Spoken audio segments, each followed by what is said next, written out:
বন্ধুরা, কল্পনা করুন সেই রোমহর্ষক মুহূর্তটি যখন জেলার সর্বোচ্চ কর্তা ব্যক্তি ডিএম অর্জুন শর্মা এবং আইপিএস অফিসার ম্যাডাম প্রিয়া সিং একটি খানার গোপন দুর্নীতির পর্দা উন্মোচন করতে গিয়ে নিজেরাই ছদ্মবেশে হাজির হয়েছিলেন। তারা স্বামী স্ত্রীর ছদ্মরূপ নিয়ে সাধারণ পোশাক পরিহিত অবস্থায় শার্টের নিচে লুকানো ক্যামেরা সাথে করে থানায় ঢুকেছিলেন, আর ভিতরের যে দৃশ্য উন্মোচিত হয়েছিল তা ছিল অবিশ্বাস্য এবং ক্রোধোদ্দীপক। থানার প্রধান পরিদর্শক বিক্রম রাঠোর দুজন কনস্টেবলের কাছ থেকে মাথা চাপড়ে ম্যাসাজ করিয়ে নিচ্ছিলেন। শুধু তাই নয়, যখন ডিএম অর্জুন শর্মা অভিযোগপত্র লিখিয়ে নেওয়ার অনুরোধ করেন, তখন পরিদর্শক খোলাখুলিভাবে ৫,০০০ টাকা ঘুষ দাবি করে বসেছিলেন, এবং যখন টাকা প্রদান করতে অসম্মতি জানানো হয়, তখন তিনি সীমা ছাড়িয়ে গিয়ে ডিএম অর্জুন শর্মাকে চর পর্যন্ত মেরে ফেলেছিলেন। কিন্তু পরিদর্শক একেবারেই অনুধাবন করতে পারেননি যে তিনি যাদেরকে সাধারণ দম্পতি মনে করছিলেন তারা অন্য কেউ নন, বরং জেলার ডিএম এবং আইপিএস প্রিয়া সিং। এখন সবচেয়ে গুরুত্বপূর্ণ প্রশ্ন উঠছে, যখন এই সত্য প্রকাশ্যে আসবে তখন কি ঘটবে, এবং যখন পরিদর্শক উপলব্ধি করবেন যে তিনি কতটা গুরুতর অপরাধ সংগঠিত করেছেন, তখন কি পরিণতি হবে। জেলার সর্বোচ্চ কর্তা ব্যক্তি ডিএম অর্জুন শর্মা নিজের কার্যালয়ে নথিপত্রের স্তূপে নিমগ্ন ছিলেন। তখনই তার ডেস্কে একটি খাম পতিত হয়। খুলে পর্যবেক্ষণ করলে তার অভ্যন্তরে একটি পত্র ছিল। তাতে স্পষ্টভাবে উল্লেখ ছিল যে আপনার জেলার থানায় অবস্থিত পরিদর্শক অভিযোগপত্র লিখিয়ে নেওয়ার জন্য ঘুষ গ্রহণ করেন। শুধু তাই নয়, থানার অবশিষ্ট পুলিশ কর্মীরাও লোকজনের সাথে অন্যায় আচরণ করে। যখন কোনো দরিদ্র ব্যক্তি থানায় যায়, তখন সে ন্যায় বিচার প্রাপ্তির পরিবর্তে অপমান এবং অর্থের দাবি লাভ করে। অর্জুন শর্মা পত্রটি পাঠ করলেন, কিছুক্ষণ চিন্তা করলেন, কিন্তু সেই মুহূর্তে এটিকে অত্যধিক গুরুত্ব প্রদান করলেন না এবং নথিপত্রের মাঝে সংরক্ষণ করে রাখলেন। কিন্তু 2 দিন পরেই তার কাছে আরেকটি পত্র পৌঁছালো। এইবারেও একই বিষয়বস্তু উল্লেখ ছিল। পরপর 2টি পত্র আগমন এখন আর সাধারণ ঘটনা বলে প্রতীয়মান হচ্ছিল না। ডিএমের মনে সন্দেহ উদয় হল যে সম্ভবত এতে সত্যতা বিদ্যমান। এই ঘটনার গভীরতায় প্রবেশ করার জন্য তিনি আইপিএস প্রিয়া সিংকে আহ্বান করলেন এবং সম্পূর্ণ ঘটনা তাকে বর্ণনা করলেন। প্রিয়া সিং যেইমাত্র শ্রবণ করলেন, তার মুখ ক্রোধে রক্তিম হয়ে উঠল। তিনি দৃঢ়কণ্ঠে বললেন যে যদি সত্যিই এমনটা ঘটে থাকে, তবে এটা শুধু আইনের বিরোধী নয়, বরং জনসাধারণের বিশ্বাসের সাথে বিশ্বাসঘাতকতা। আমাদের এর মূল পর্যন্ত পৌঁছাতে হবে। দুজনেই গম্ভীর হয়ে চিন্তা করতে আরম্ভ করলেন যে কিভাবে এই সত্যতাকে প্রকাশ্যে আনা যায়। কারণ যদি তারা সরাসরি থানায় গমন করতেন, তবে পরিদর্শক এবং অবশিষ্ট পুলিশ কর্মীরা কখনো নিজেদের প্রকৃত রূপ প্রদর্শন করত না। এই জন্য একটি গোপনীয় পরিকল্পনা রচনা করা হলো। পরিকল্পনা অনুসারে দুজনেই স্বামী স্ত্রী ছদ্মরূপ গ্রহণ করবেন। আইপিএস প্রিয়া সিং একটি সাধারণ হলুদ রঙের সালোয়ার স্যুট পরিধান করলেন, যেন তিনি কোনো সাধারণ গৃহস্থালীর মহিলা, আর ডিএম অর্জুন শর্মা একজন শ্রমজীবীর বেশ গ্রহণ করলেন। সাধারণ গেঞ্জি, সাদা ধুতি এবং মুখে ক্লান্তির ছাপ। সবচেয়ে গুরুত্বপূর্ণ বিষয় ছিল যে ডিএম নিজের গেঞ্জির অভ্যন্তরে একটি ছোট গোপন ক্যামেরা সংযোজিত করেছিলেন, যাতে থানার অভ্যন্তরে যা কিছু ঘটে তা সব কিছু লিপিবদ্ধ হয়ে যায়। দুজনেই নিজেদের রূপ পরিধান পুরোপুরি পরিবর্তন করে থানার প্রবেশদ্বার পর্যন্ত পৌঁছালেন। প্রবেশদ্বারে একজন কনস্টেবল উপবিষ্ট ছিল। যেইমাত্র দুজনেই অভ্যন্তরে প্রবেশের চেষ্টা করলেন, কনস্টেবল হাত প্রসারিত করে তাদের নিবারণ করল এবং রূঢ়ভাবে বলল, এই কোথায় প্রবেশ করতে যাচ্ছিস?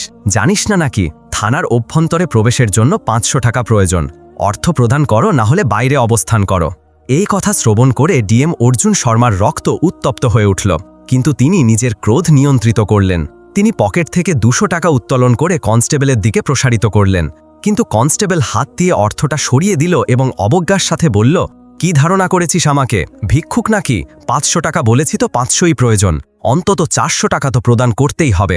ডিএম এবং আইপিএস দুজনেই অভ্যন্তরে ক্রোধে জ্বলছিলেন, কিন্তু নিজেদের চিন্তাধারার ওপর নিয়ন্ত্রণ বজায় রাখলেন। অর্জুন আবার 200 টাকা উত্তোলন করলেন এবং পূর্ববর্তী নোটগুলোর সাথে মিশিয়ে মোট 400 টাকা কনস্টেবলকে প্রদান করলেন।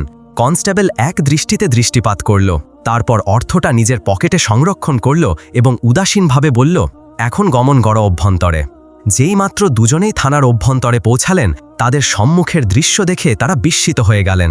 থানার হল কোনো সরকারি কার্যালয় নয়, বরং কোনো অপরাধীদের আড্ডাস্থলের মতো প্রতীয়মান হচ্ছিল। চারিদিকে ধূলিকণা এবং অস্তব্যস্ততা ছড়িয়েছিল। মাঝখানে একটি বৃহৎ ডেস্কের ওপর পরিদর্শক বিক্রম রাঠোর পা তুলে অহংকার প্রদর্শন করে উপবিষ্ট ছিল। ডেস্কে অস্তব্যস্ত নথিপত্র এবং গ্লাস পতিত ছিল। সে নিজেকে একজন পরিদর্শক নয়, বরং কোনো স্থানীয় দাদাগিরি প্রয়োগকারী ব্যক্তি হিসাবে প্রদর্শিত করছিল। আর সবচেয়ে বিস্ময়কর বিষয় ছিল যে সে আরামে চেয়ারে উপবিষ্ট ছিল এবং দুজন কনস্টেবল তার দুপাশে দাঁড়িয়ে তার মাথা এবং কাঁধের ম্যাসাজ করছিল। পুরো পরিবেশটাই এমন ছিল যে মনে হচ্ছিল থানার পরিদর্শক কোনো আইনের সংরক্ষক নয়, বরং গলির কোনো নেতা। থানার অভ্যন্তরের দৃশ্য দেখেই আইপিএস প্রিয়া সিং এবং ডিএম অর্জুন শর্মা অনুধাবন করলেন যে এই পরিদর্শক জনসাধারণের সাথে কতটা অন্যায় আচরণ করে। তার চলাফেরার ধরন, কথোপকথনের ভঙ্গি এবং ঘরের পরিবেশ এই কথাই প্রমাণিত করছিল যে এই পরিদর্শক নিজের পদের অপব্যবহার করছে। অর্জুন শর্মা মনে মনে চিন্তা করলেন, এমন ব্যক্তিদের জন্য উর্দি উপযুক্ত নয়। এই উর্দি এদের জন্য নির্মিত হয়নি। এদের প্রকৃত স্থান কারাগারের গার্ডদের পিছনে, যেখান থেকে এরা জনসাধারণকে কষ্ট প্রদান করতে পারবে না। দুজনেই ধীরগতিতে পরিদর্শক বিক্রম রাঠোরের সম্মুখে পৌঁছালেন। অর্জুন ঝুঁকে সরাসরি স্বরে বললেন, স্যার, আমাদের একটি অভিযোগপত্র লিখিয়ে নিতে হবে। তিনি নিজের কথা সম্পূর্ণও করতে পারেননি যে পরিদর্শক এক দৃষ্টিতে দৃষ্টিপাত করে মাঝখানে তাকে নিবারণ করল। সে ভারী কণ্ঠে বলল, অভিযোগপত্র লিখিয়ে নিতে হবে? জানিস না নাকি এখানে অভিযোগপত্র লিখিয়ে নিতে ৫,০০০ টাকা প্রয়োজন। অর্থ ছাড়া এখানে কিছুই সম্পাদিত হয় না। আর হ্যাঁ, তোদের মতো দরিদ্র লোকেরা অভিযোগপত্র লিখিয়ে নিতে আসিসই বা কেন? অর্থ আছে তোদের কাছে?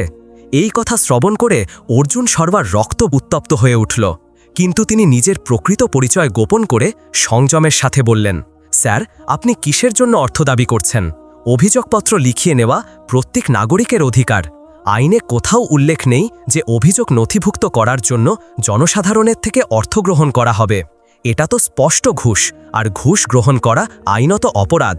আপনার কাজ হলো মানুষকে ন্যায় বিচার প্রদান করা, তাদের থেকে অর্থ আদায় করা নয়।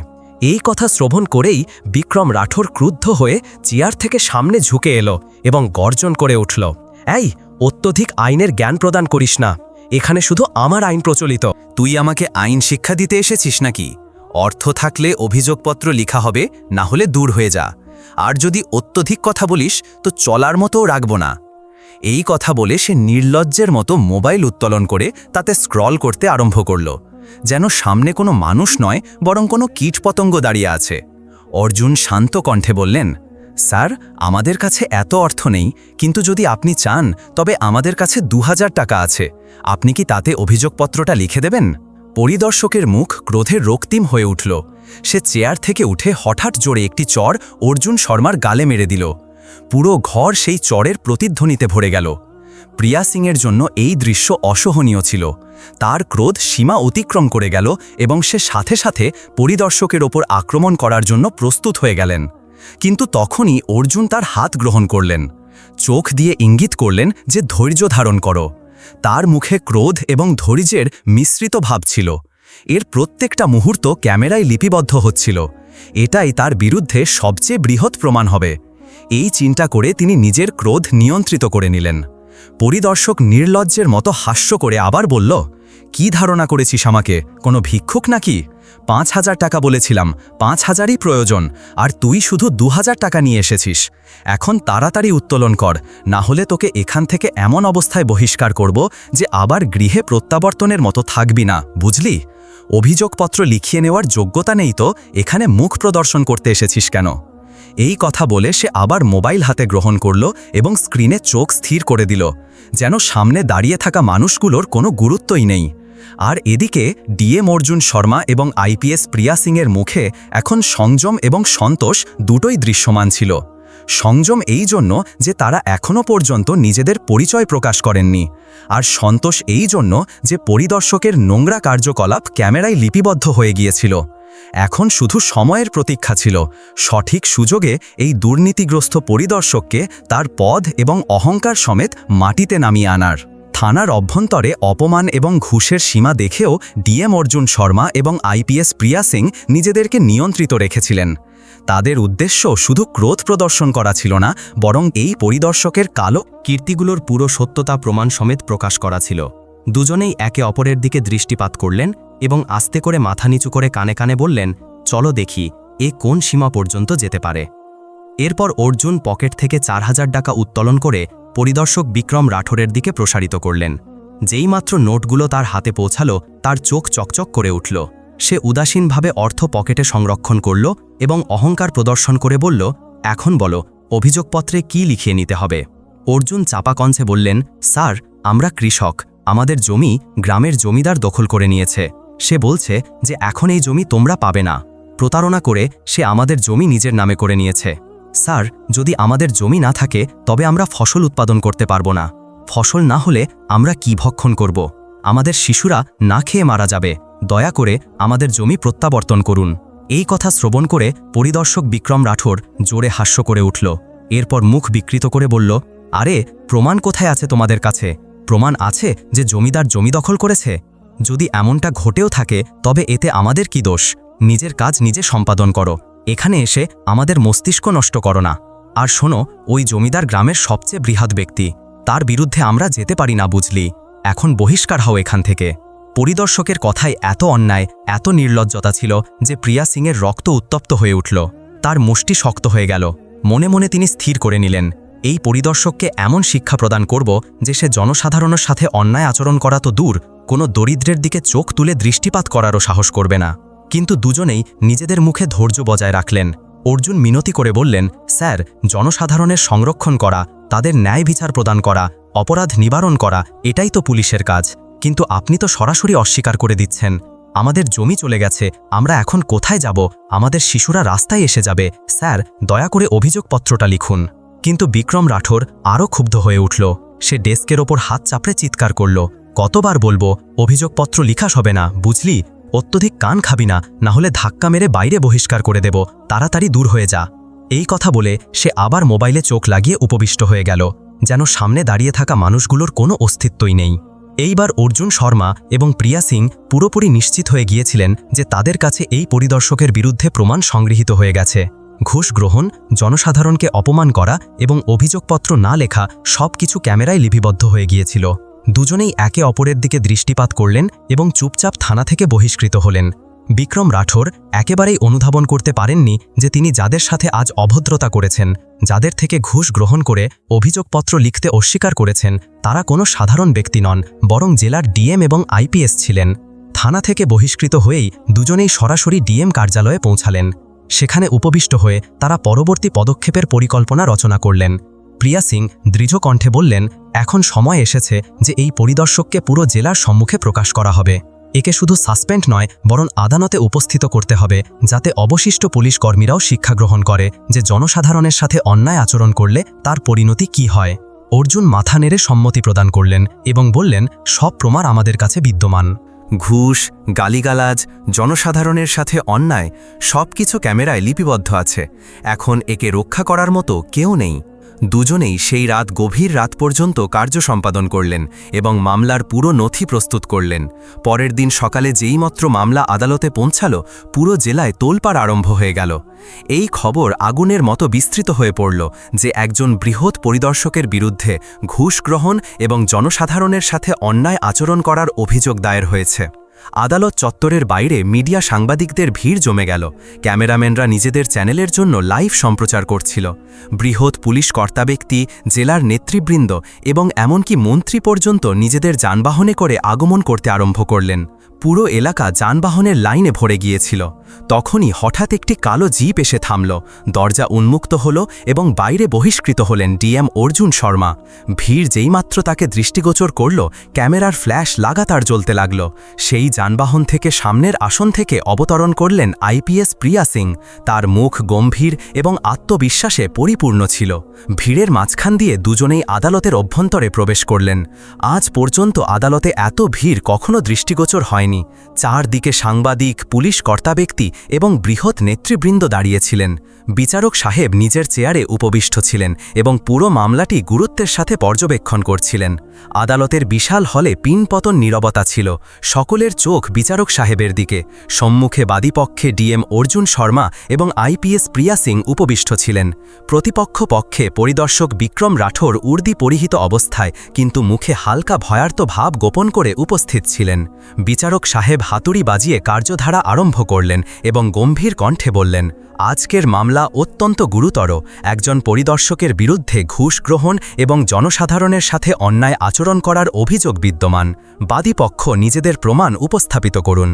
এই কথা শ্রবণ করে ডিএম অর্জুন শর্মা উঠে দাঁড়ালেন। তিনি পরিষ্কার কণ্ঠে বললেন, মাননীয়, জনসাধারণের সংরক্ষণ এবং ন্যায় বিচার প্রদান করা পুলিশ বিভাগের কাজ। কিন্তু এই পরিদর্শক শুধু ঘুষই গ্রহণ করেনি, বরং অভিযোগপত্র লিখতেও অস্বীকার করেছে।